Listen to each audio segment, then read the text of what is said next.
There are days that arrive like ordinary days, and there are days that carry history on their back.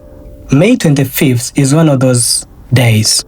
Because of this date, Africa remembers the dream of unity, and on the same date, the world remembers the Black American, the killing of George Floyd. These are two events, but in different places, different circumstances. But they carry that one deep human question. And this question still stands in the middle of all of us, in the middle of both of these two events. What happens when African life meets systems of power? Africa Day takes us back to a moment when African nations tried to gather themselves after the long wounds of colonial rule. It was not just about leaders meeting in Addis Ababa. It was never about politics. It was a continent trying to say, we are not scattered pieces on a foreign map. We are not just tribes. We are not just borders, resources, and markets. But they were saying we are people with memory, with dignity, with culture, people with intelligence. People with destiny. African Day was Africa trying to breathe again. It was us trying to breathe again. Politically, culturally, economically, spiritually. After years of being spoken for by others, Africa was trying to speak for itself. But then, many years later, on May 2020, the same date of 25th, another memory entered this same date. George Floyd was killed in Minneapolis, and suddenly the world was forced to watch what many people had been trying to explain for generations. Okay, while people never tried to understand it, but his death was not only about one police officer and one man on the ground. It became a so painful mirror, a mirror showing how systems can treat some lives as suspicious they are understood as humans. A mirror showing how power without humanity can become violence.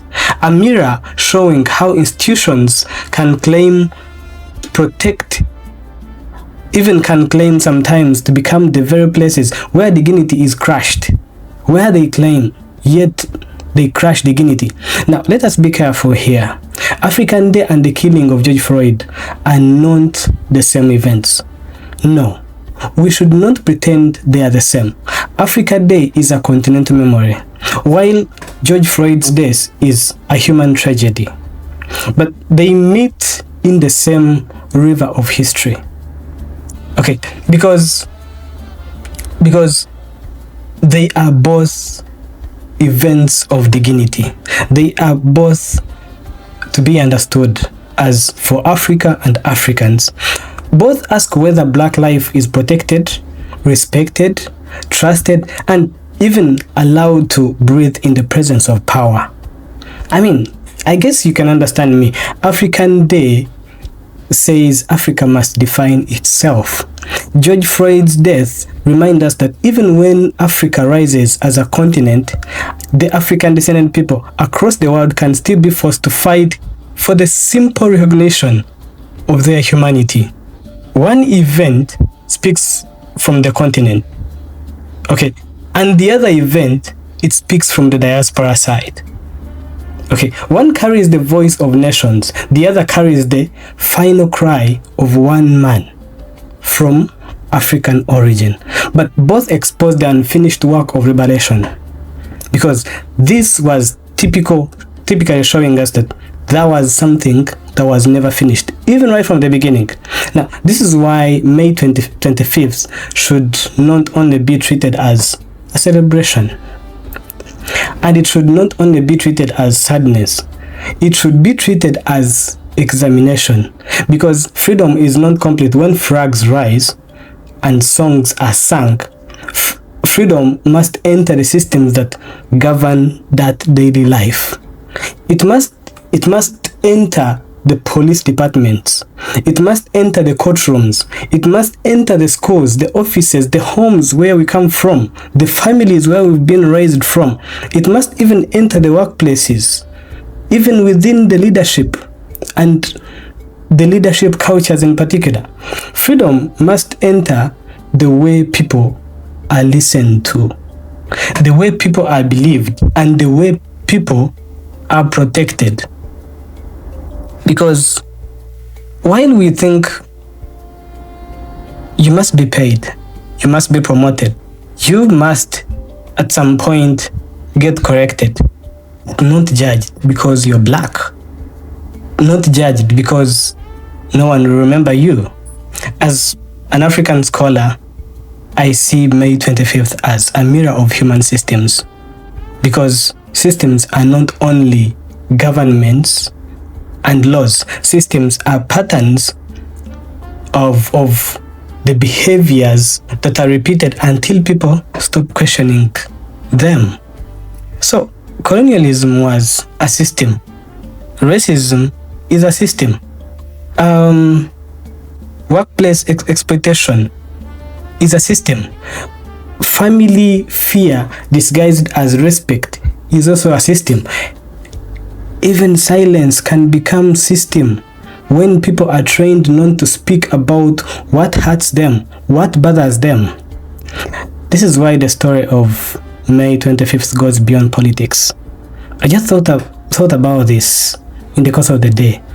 I feel this is not just politics. It entered the workplace where employees are told that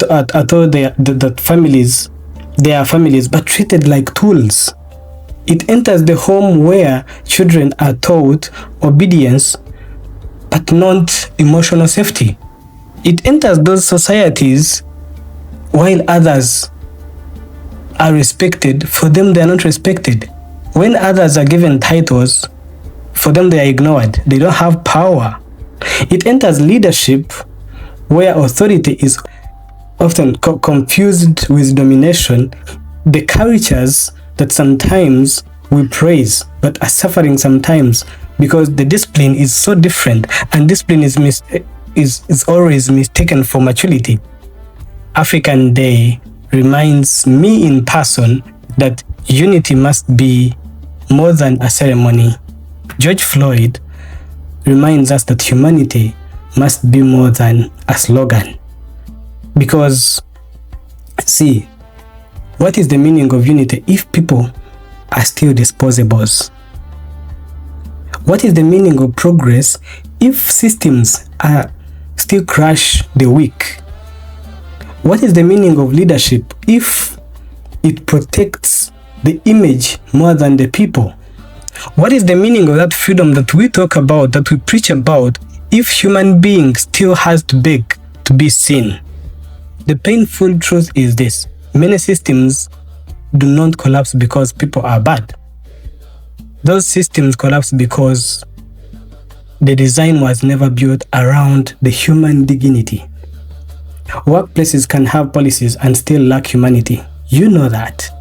A family can have tradition and still lack tenderness. A government can have the independence but still lack justice. Now, those societies that we talk about, we have languages and carry old violence in its behavior. You know that. So when we remember what happened on May 25th, we should ask what it reveals. What it reveals as Africa's struggle did not end with independence. It reveals the black dignity is still negotiated in different parts of the world. Now, it reveals that power must always be questioned. Always. Thank you.